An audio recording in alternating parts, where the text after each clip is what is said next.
Good morning, afternoon, everyone, and welcome to today's webinar. My name is Sakli Chima, Director of Marketing at Quantify, a provider of risk, analytics, and trading solutions for the global financial markets. I will be moderating today's webinar on next-generation risk technology powered by data science.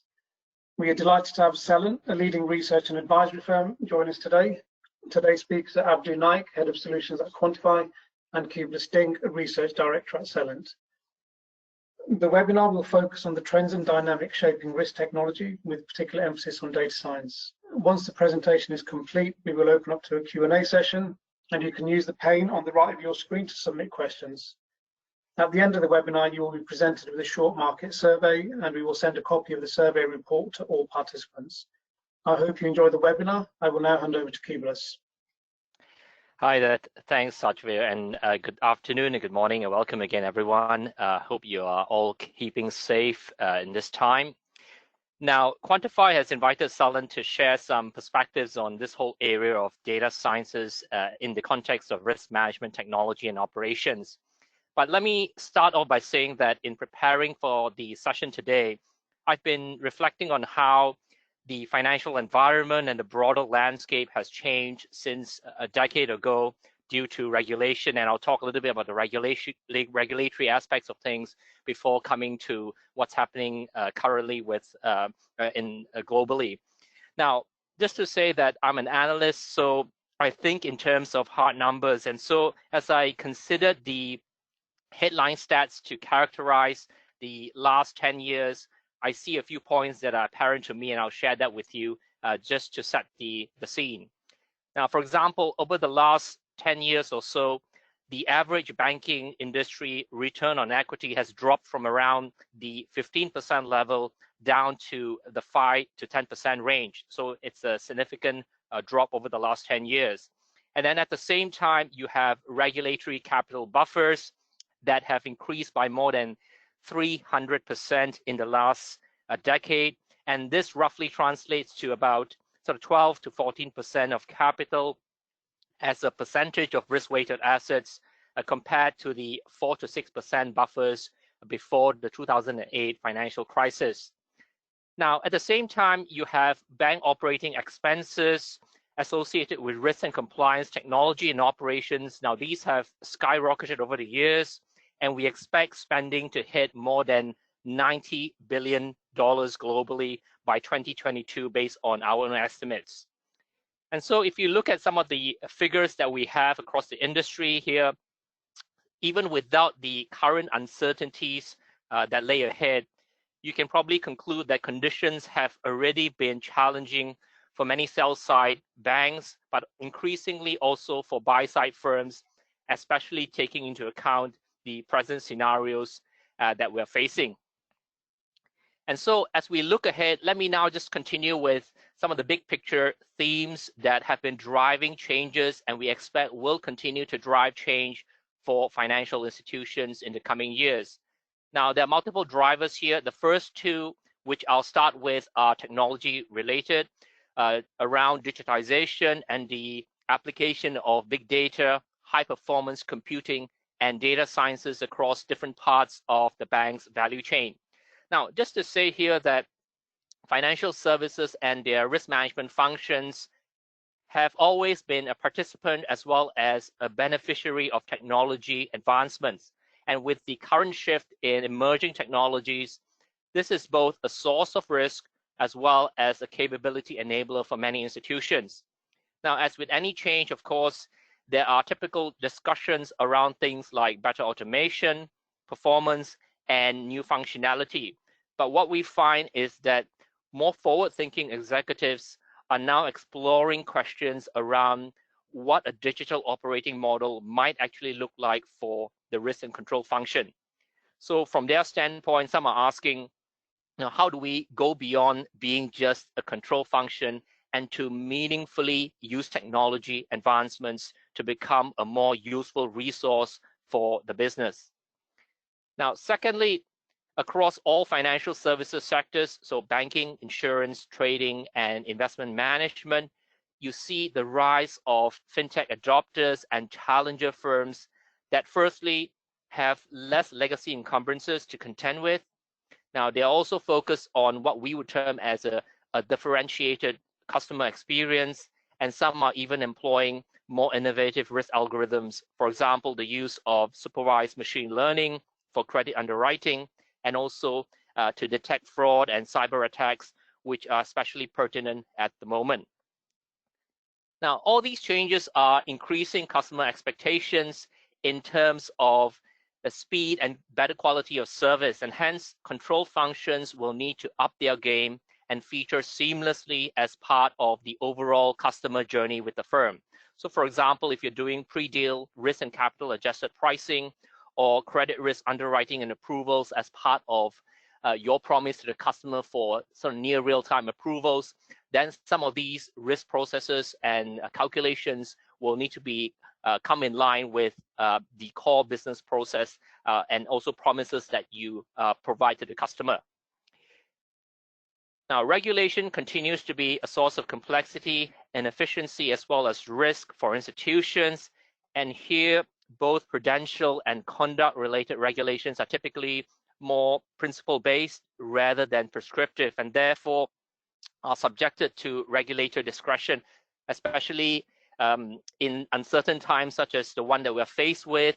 If you're a systemic institution, for example, you're more likely to face increased supervisor queries and subjected to higher capital add-ons. And hence, some of the regulator-facing activities will need to be better streamlined.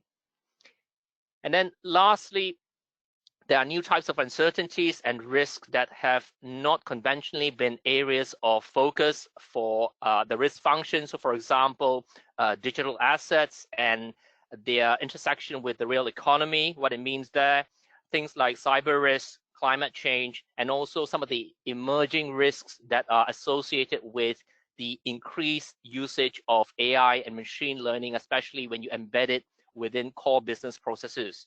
Now, all these areas are now receiving more attention from a risk management perspective.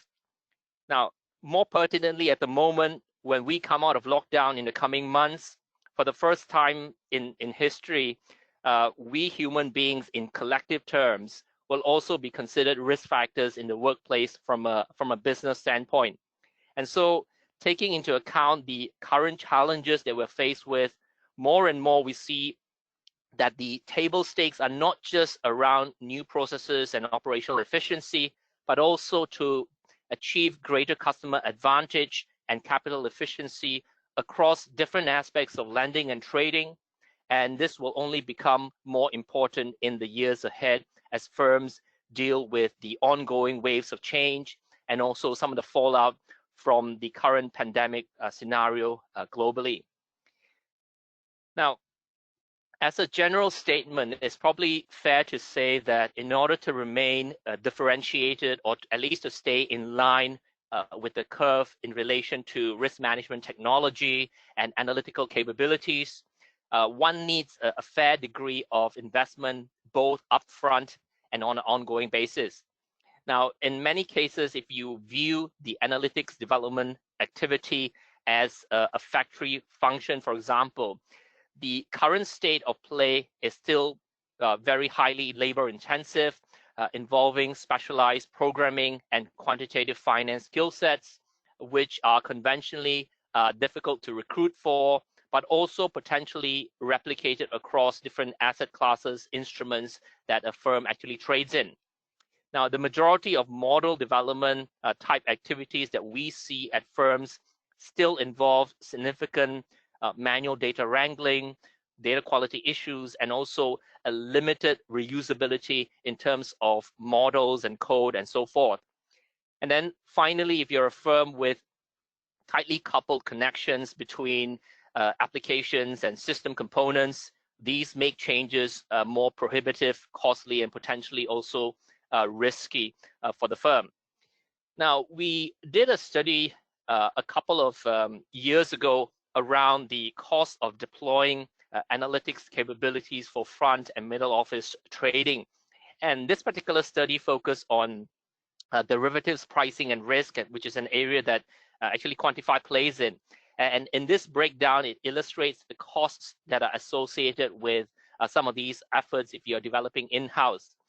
Now, there is plenty of detail underpinning the breakdowns here, but the net takeout here is that for an area such as derivatives pricing and risk analytics, the findings for this particular study we did suggested that firms pursuing these efforts would require an upfront investment of at least 9 million and a total cost of between sort of 25 to 36 million over 5 years in terms of total cost of ownership.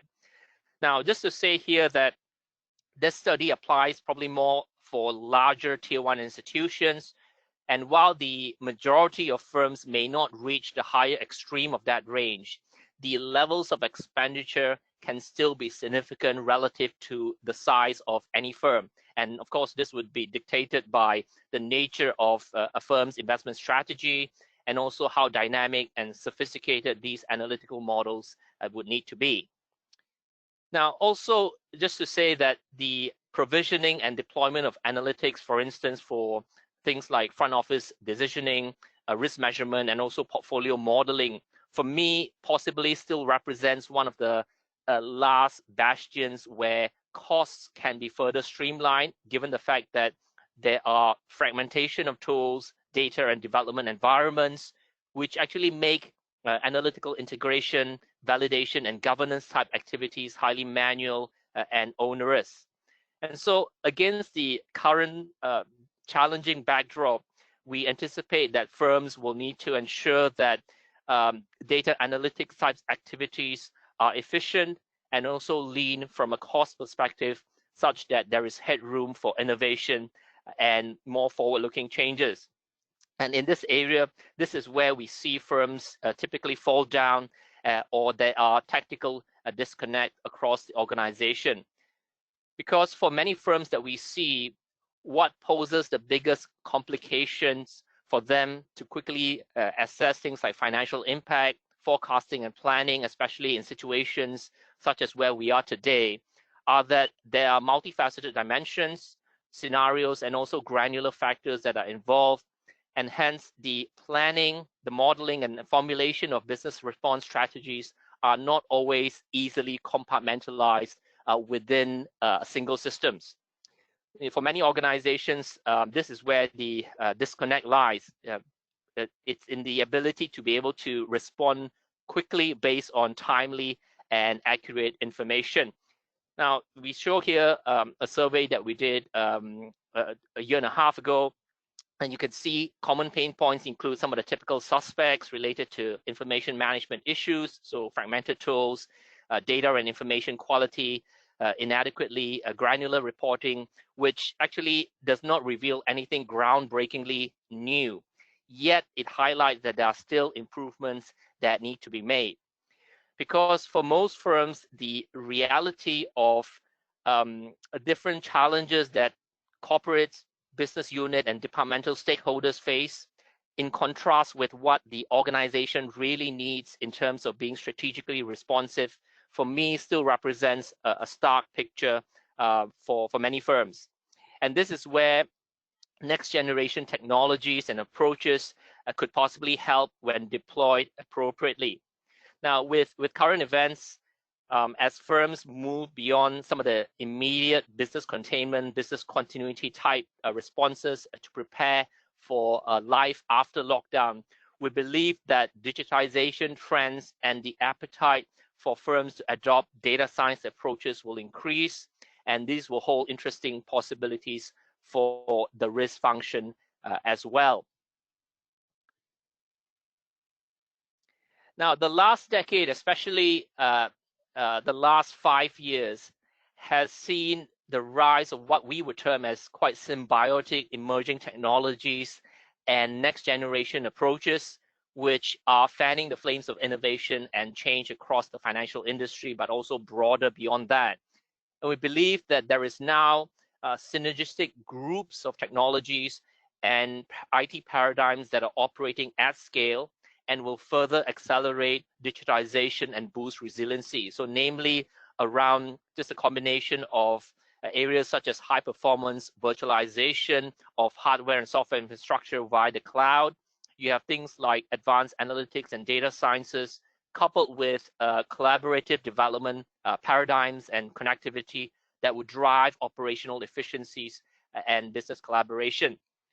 Now, in particular, we believe that modern data science approaches and just the ecosystem of components that have emerged in recent years were actually made for a time like this, because when properly deployed, these can enable firms to actually address some of the current limitations inherent within incumbent risk systems and operations. So for instance, in a typical front and middle office risk management environment, quants, developers, data scientists, and risk analysts may not actually be able to work efficiently due to some of the bottlenecks in their IT departments, for example, due to the slow provisioning of computing resources or to have timely access to data, but also in terms of the ease of collaborating with peers due to the things like the fragmentation of tools, data sets, and just a general lack of collaboration features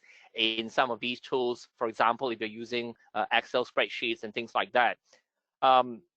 And so in contrast to that, the ability to actually have a higher on-demand access to large computational resources via the cloud with high performance, fast data stores, such as using sort of in-memory type architectures, would be able to enable firms to do more ad hoc type analysis, testing, and validation of models in a more centralized framework using the most granular levels of data without the need to pre-aggregate or pre-format the data as a whole, which typically happens in many firms.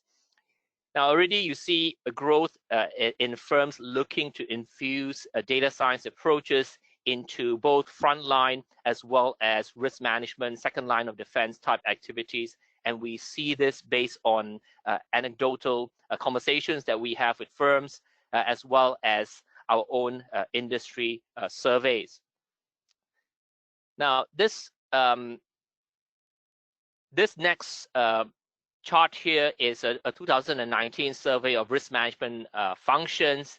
And you can see here that the most important focus for firms is really on improving the use of data and analytics, alongside a growing interest in augmenting or enhancing risk systems to deliver more timely information into frontline decisions, but also to have more dynamic risk monitoring based on some of the changes in risk conditions that a firm faces. Now, here you see on the right, firms are looking for better risk information to actually inform on specific decisions and also to assess emerging risks. Now, just to expand on this last point a bit more, when firms actually look to use risk information to support specific decisions, especially those that are more one-off strategic decisions, or if you're identifying emerging risks that are facing the organization, this usually involves steps that are more exploratory and typically not well defined. And so risk analysts or data scientists or business unit groups may need to collaboratively conduct research. They may need to gather conventional and alternative data sets, factors to designate proxies in order to make some of these bespoke assessments. And so the nature of some of these tasks is usually ad hoc, and they require iterative what-if type queries to test and validate hypotheses, for which conventional risk systems, even transactional systems, may not be well suited for, but data science tools are actually apt to actually address some of the nature of these sort of activities.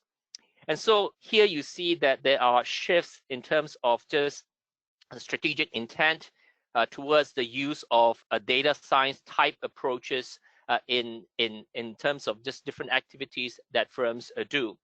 And you also see this in terms of staffing and skill set requirements for risk management functions. And this one here is another survey from last year, and you can see that the demand for data science and data analytics expertise have grown significantly in recent years. And basically here, you can see firms recruiting for data scientists, and this is the risk function actually recruiting for data scientists and machine learning experts who can perform advanced mathematical and statistical analysis. But for now, some of these skill sets are still expensive and also relatively difficult to find. Now, at the same time, as I mentioned earlier, having fragmented quantitative and development infrastructure, tools, and data sources actually would hamper a firm's ambition to grow and scale up in terms of things like the efficiency of model and IT development life cycles, the ability to actually work collaboratively together, so sharing code, logic, findings, and charts productively, as well as to streamline supervisor interactions and some of the transparency type requirements of underlying models and calculations when you sit down with regulators. And so in relation to some of the points that I've just touched on, the one change that we believe to be significant in the coming years is really around the emergence of what we would classify as next generation data science offerings. And what we are talking about here is related to the emergence of centralized rapid development and testing workbench environments with enterprise-grade data and quantitative analytics for development, testing, and production tasks. So essentially, these are industrialized, what I would term as factory-like data and model building sandbox facilities that will allow data scientists, quants, business experts, and end users to actually consolidate, prepare, and manufacture analytical and data components, and also to use them to generate insights in a collaborative manner. Now, just to say here that in the domain of risk technology, development, and operations, whatever label you put on this concept, the idea of a financial and risk modeling tool for the purposes of ad hoc prototyping, data analysis, and data interrogation isn't actually new. But up till now, the use of more industrial grade tools have yet to take off in a meaningful way, unless, of course, you see Excel as a comparable tool which many firms use in conjunction with their transactional systems and risk systems as well. Now, what is happening now is that technology advancements are making it more compelling for firms to embrace and standardize on such what I would term as studio type environments based on cloud native computing and storage with interactive on the fly type analysis and script based languages that are business friendly, such as the use of Python, as well as with facilities and native integration around BI, visualization, charting, as well as machine learning libraries that are built into these environments. And we list here a number of technical characteristics observed for some of these next generation components and offerings, which I won't go through in detail, but just to say here that there are a growing number of some of these tools on the market. Some are commercial offerings, while others are more generic open source data science tools. Now, in many ways, some perceive some of these offerings as the next evolution of data warehouses or data lakes, but we believe that there is more to this because these next generation environments actually combine functionalities that would allow business, risk, and compliance users and developers to construct screens, user interfaces, to define business rules and logic, as well as having the facilities to prepare data and also use some of the underlying advanced analytical libraries that users can actually employ. Now, these platforms can also be used to distribute and interface with a supply chain of connected applications that need access to shareable data and analytics within these environments. And we've seen large financial institutions have previously developed and deployed their own proprietary environments to achieve some of these capabilities. So, for example, a Goldman with SecDB, a JP Morgan with Athena, and Bank of America with Quartz. Now, in recent years, as I mentioned, there are a growing number of commercially packaged offerings that have emerged on the market to address various industry use cases, and there are differences in terms of specific functional content, workflows, templates that would reflect industry-specific needs. And so if your organization is looking to deploy some of these environments, you need to take into account some of the breadth and depth of your own firm's requirements, as well as the scope for which you want to standardize some of these tools across the firm versus merely using them as specialist tools. Now, at the moment, just to say, we are still at the early stage where firms are piloting and migrating some of the sort of core front office risk compliance and regulatory data sets on such platforms to test and learn. And this space is rapidly changing, but we believe that the full potential will only be realized when firms start linking up specific control activities in line with front office production workflows.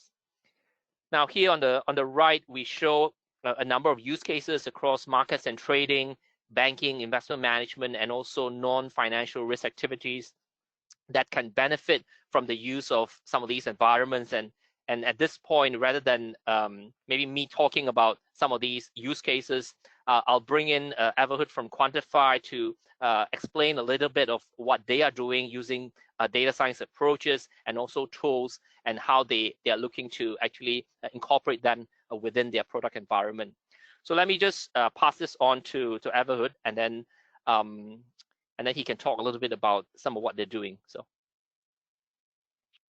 Thanks, Cubulus, and hello, everybody. So we have all heard of data science applications across industries. Obvious power users are high-tech web-based firms like Google, Netflix, Uber, and Amazon. Bricks and mortar industries like big pharma and logistics are also heavy users.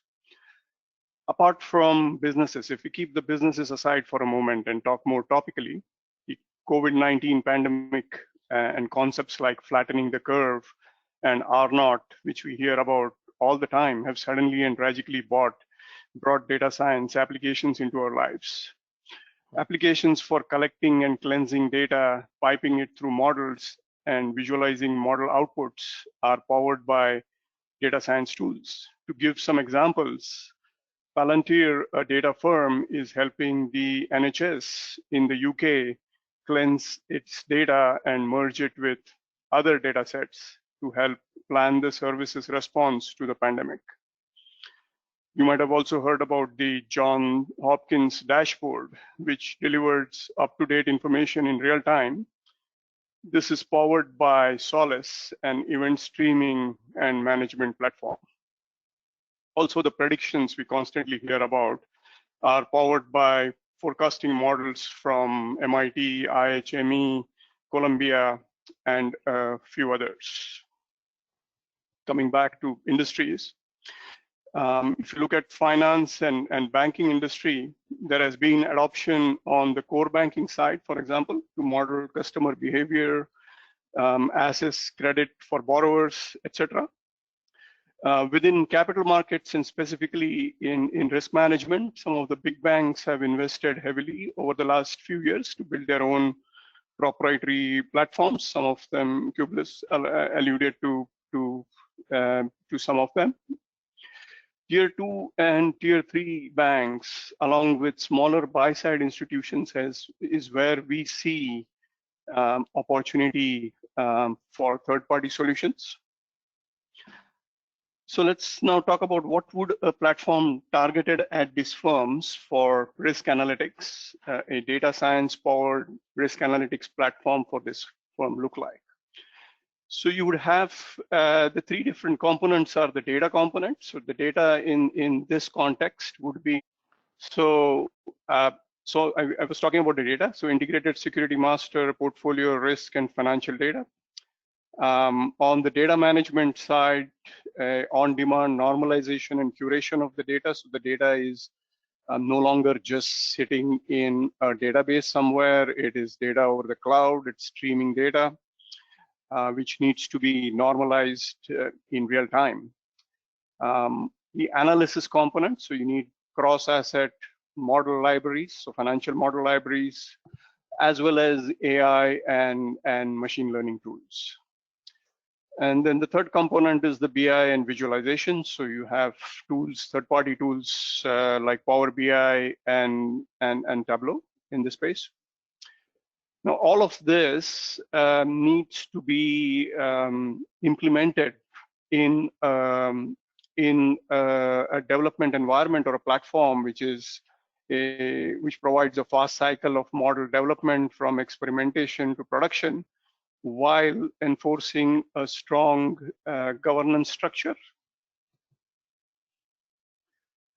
So this eliminates fragmentation of production system versus the analysis systems or analysis environments like which were used by traders, analysts, and quants, typically Excel workbooks all over the organization.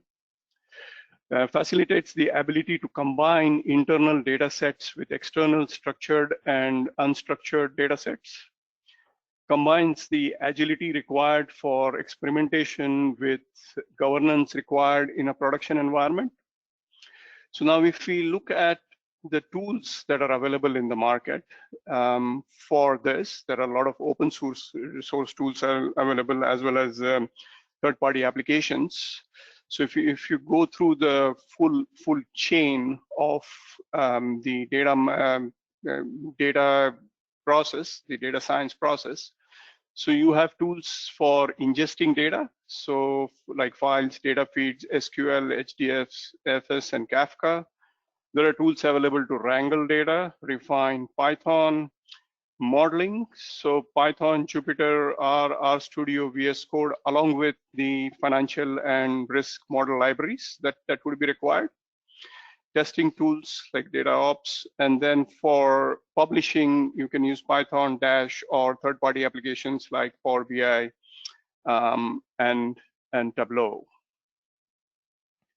So now moving on, let's talk about some of the use cases we typically come across when we talk to some of our clients. A common but very light use case is for leveraging third-party visualization tools to report on portfolio and risk data. So this essentially involves just publishing the data in a format that it can be processed by a third-party reporting tool. But at the same time, it's not just data from quantify models, for example. It could be combining data sets coming from elsewhere. But a more interesting use case that we have come across quite a bit is backtesting. So here you have mixed data sets from diverse sources coupled with open source tools like Python, Jupyter, RStudio, and market standard financial model libraries create an ideal platform for backtesting analysis. So I think as most of us will know, I mean, backtesting involves a lot of data, and also the financial models that you would use on top of that data. So some of the examples for backtesting are portfolio and product structuring. So this is where you would, a trader or a portfolio manager constructs a portfolio, takes a certain view on the market, constructs a portfolio for a portfolio manager, or a trader structures a product. And then before they execute on the portfolio or product, you backtest it against current historical data or stressed historical data to anticipate how the portfolio or product would perform. So that's one example. Trading strategies like algorithmic trading, obviously, if you're taking a view on certain risk factors like correlation, then you construct a structure which is essentially hedging all the other risk factors, but just exposing you to a correlation risk factor. And again, this sort of a strategy you would, because you are essentially, the strategy is driven by risk neutral hedges, but then you need to also, the trader needs to assess how it would perform in a real world environment. So you end up backtesting it and see if the sort of performance you're getting in the risk neutral world is closely replicated in the real world. Hedging strategies, again, these are common on the buy side as well as sell side. So a common example is like FX hedge balancing on an intraday or end of day basis. And then lastly, these are some of the use cases that are driven by regulation, actually, which are typically if a bank qualifies for a model-based regulatory capital approach as opposed to a standard regulatory capital approach. Since they are allowed to use their models, then those models need to be validated regularly. So the regulators will ensure that the bank has proper processes in place to validate those models on a regular basis. So for example, things like VAR. So if you are now looking at, for example, FRTB, you have measures like VAR and expected shortfall that would be used if you want to avail of the model-based approach, the advanced approach in FRTB. And one of the conditions there is you need to regularly backtest those models to ensure that your model is performant. Same applies for a thing like potential future exposure. So that is one use case, backtesting. The other use case, can you click the slide, please? Okay. Other natural use cases, portfolio construction and optimization. So this is to leverage novel optimization techniques and multiple structured and unstructured data sources to make better investment decisions. So this is where there is a lot of usage of AI and machine learning algorithms. So for example, trading strategies based on price. So this is where we have partnered with an AI firm that uses artificial intelligence and machine learning to forecast bond prices based on data analysis. And so they use quantify models for the risk metrics on their platform. Forecasting and response to events is another trading strategy. So this is like for event-based trading strategies where you forecast defaults, earnings, corporate actions, and then you structure your portfolios to take advantage of the possible arbitrage opportunities when such events happen, as well as value-based strategies. Other than that, weight optimization, so you have portfolios that are tracking benchmarks or model portfolios based on risk metrics like variance, return, Sharpe ratios, duration, etc. Also are using AI and machine learning algorithms for making better investment decisions. So all of this is on the algorithm or analysis side. On the data side, again, I mean, this sort of problems are more and more firms are using web scraping, crowdsourced data. So they're using the wealth of data that is digitized and easily available right now, including things like image recognition and natural language processing.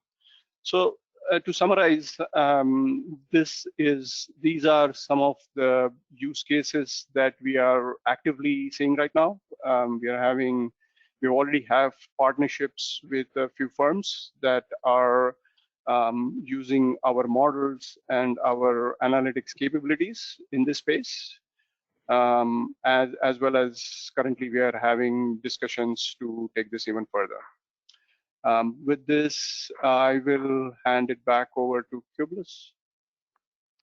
Thanks, Everett, for sharing some of the specific use cases. Appreciate it.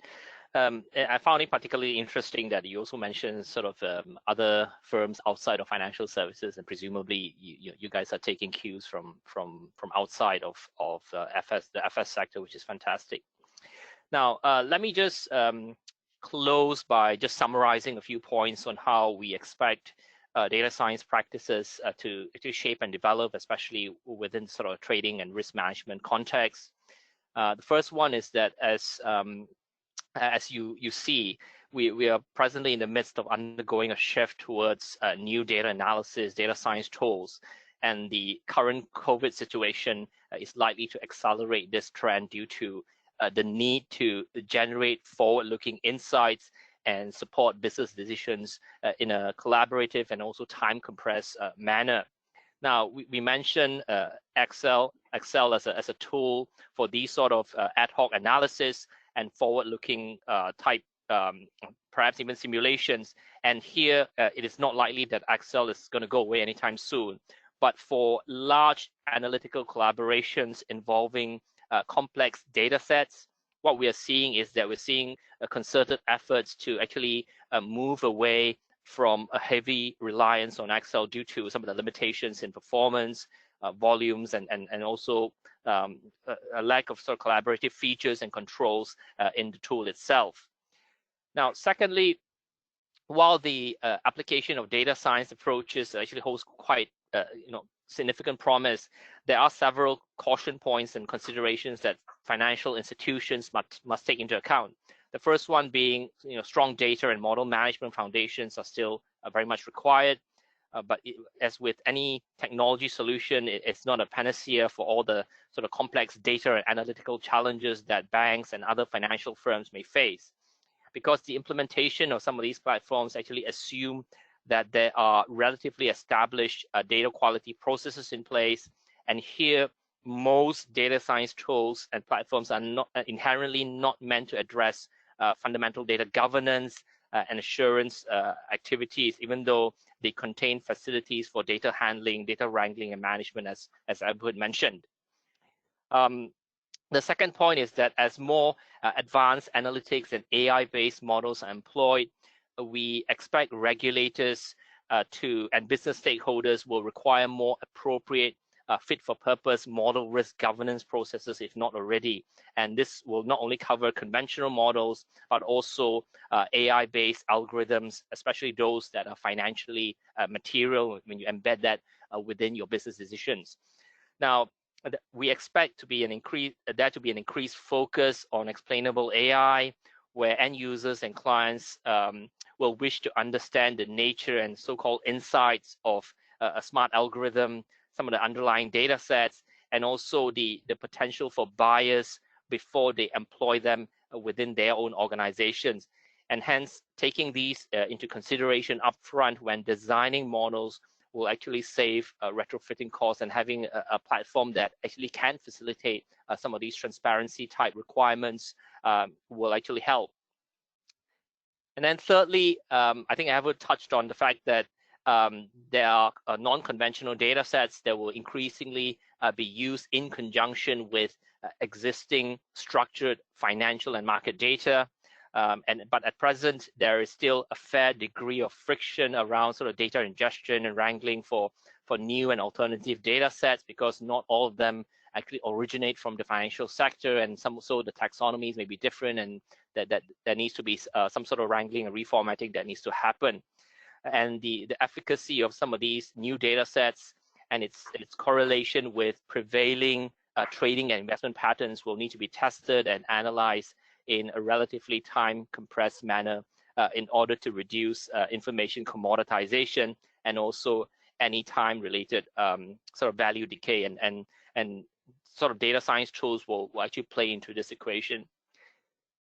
Overall, what we've shared today really, for me, represents an early stage development for where trends look to be headed. And as you can imagine, things are rapidly changing in terms of data science, machine learning technologies, IT practices, and also from an end user perspective, the direct application in terms of operational use cases that need to be brought up. For example, people may talk about Python and Java and some of the other machine learning languages that are on the market now, but there are others that are on the fringe that people are exploring with. So Julia, Kotlin, Go, just to mention a few. And in a few years' time, we expect some of these tools and languages to be made less clunky, more industrialized, and better streamlined compared to what we have today. So by the way of more intuitive user interface, collaborative features, workflows, as well as even more sort of AI-based quality data quality routines. So in the coming years, we anticipate a case for firms to look for converged open data science offerings that can integrate new tools, new languages, and offer a coexistence of different development stacks. And here we're talking about even offerings that can sort of abstract and shield quants and data scientists from perhaps low-level features, components, and infrastructure administration type activities. I mean, we hear sometimes, that quants need to be involved with some of the administrative aspects of AWS infrastructure that may not be actually core to what they do, and having a platform that perhaps could shield them from some of these low-level stuff would actually help in terms of productivity. So basically, with more package platforms, if I want to put it, then the net effect here is to actually lower the operational risks and barriers to embracing data science and machine learning deployments into the business, and also to better enable firms to actually scale up. And we expect this to sort of play out in the next few years as some of the tools, languages sort of mature, and there are more offerings that are more packaged and end-to-end in the marketplace. So I think with that, I'm going to hand this session back to the Quantify team. Thank you very much for listening. Please take care and sort of stay safe. So I'll hand it back to the team. Great. Thank you, Cumulus, and thank you, Abdi, for your insights into the topic. That was very interesting. We'll now move on to the Q&A session, and we've received a number of questions via the question pane. So just looking at some of the questions, there's one here. What would your advice be for firms intending to start their journey to employ data science tools? Maybe Cumulus, one for yourself. Yeah, I think there are a few things, and then I think the obvious one would be just to start small. I mean, if you haven't starting small and sort of iterative with looking at sort of self-contained areas to actually socialize as well as to build expertise at the same time. I mean, the other thing is, of course, if you're going to select different use cases, you want to involve some of the business users to actually think about how to prioritize the highest ROI use case, one that's preferably useful and aligned with front office. So I think it's the process of getting people involved, building expertise, and also think about how the specific use case will actually benefit the business, as opposed to doing something that's more sort of back office stuff that may not add so much value. I guess that's the immediate sort of starting point. I think that they may need to think about sort of different who are the constituents in terms of expertise levels, and because of that, in terms of how low level you want to be in terms of the environment, that there are with the data science offerings that we looked at, that there's low code, there's no code, there's sort of business friendly coding type environments where we're actually thinking about what sort of expertise levels that's going to use the environment would be helpful to actually do that. I think that's a few things that would come to mind in terms of considerations. I don't know whether Abud has anything to add, so based on their experience. No, I think you pretty much covered everything, Cumulus. Okay. Great. So there's another question here. What are Quantify's plans in data science? I think that'd be one for yourself. Yeah, sure. So Quantify comes from an analytics background, right? I mean, currently we offer risk and trading solutions as well, but our genesis was as an analytics provider. So analytics is in our DNA. So we have always had tools like Excel and MATLAB, which could integrate with our models and our data and give the analysts and quants the flexibility to analyze, access and analyze, quantify analytics outside of Quantify. So it's just a natural progression for us. So from here, now we are like expanding the scope. So as Kublis said, Excel is not going anywhere. But then there are a lot of other tools available in the market that can basically transform this into not just being limited to working with quantify data and quantify analytics, but combine that with different data sets and data streams, which can be sourced externally, as well as different algorithms like machine learning, etc. So currently what we are doing is we're making all of our interfaces Pythonic, so easily can be easily accessed from Python. We are already engaging with clients, as I earlier said, with things like visualization and some risk analytics components that our clients are using.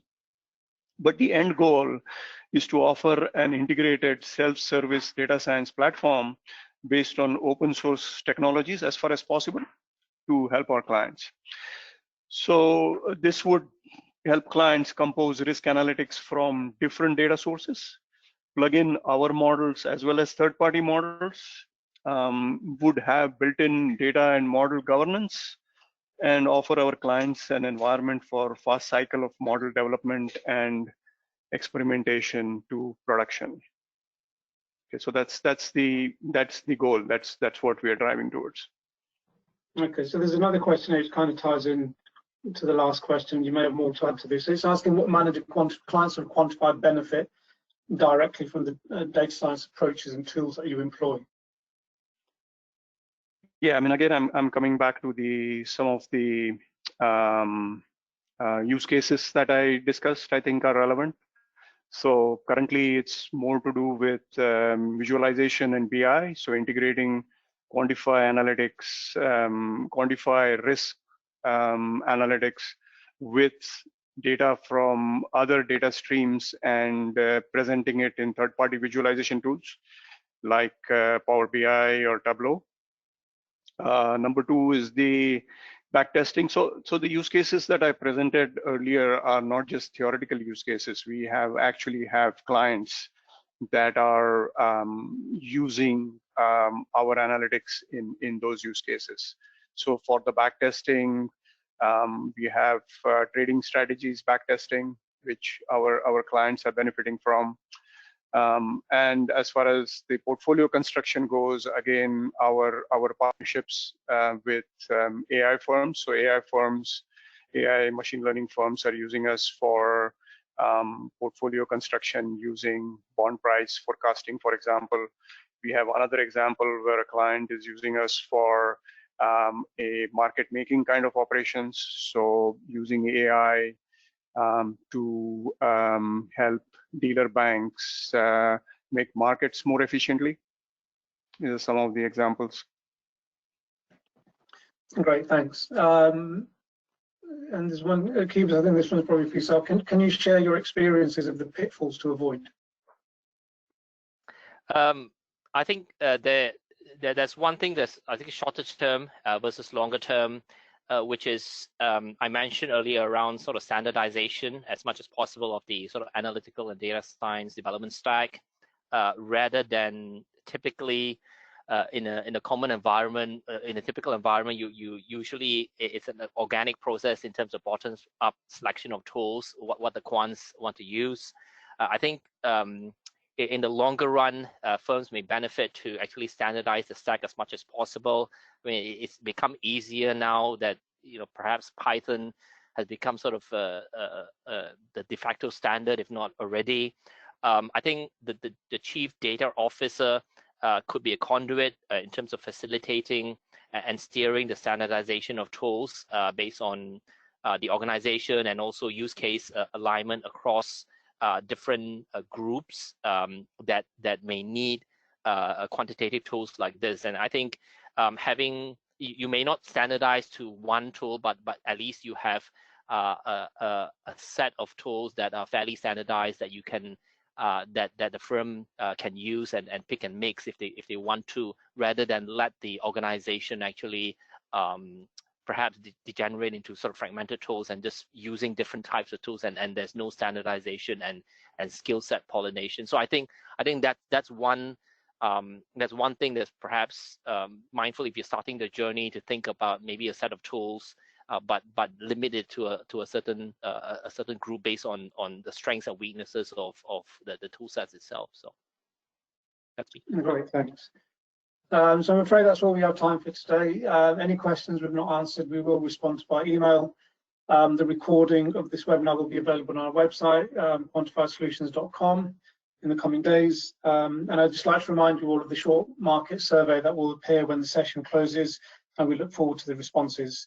Finally, I'd like to say thank you to our presenters today, and thank you all for listening. Goodbye. Thank you. Thank you.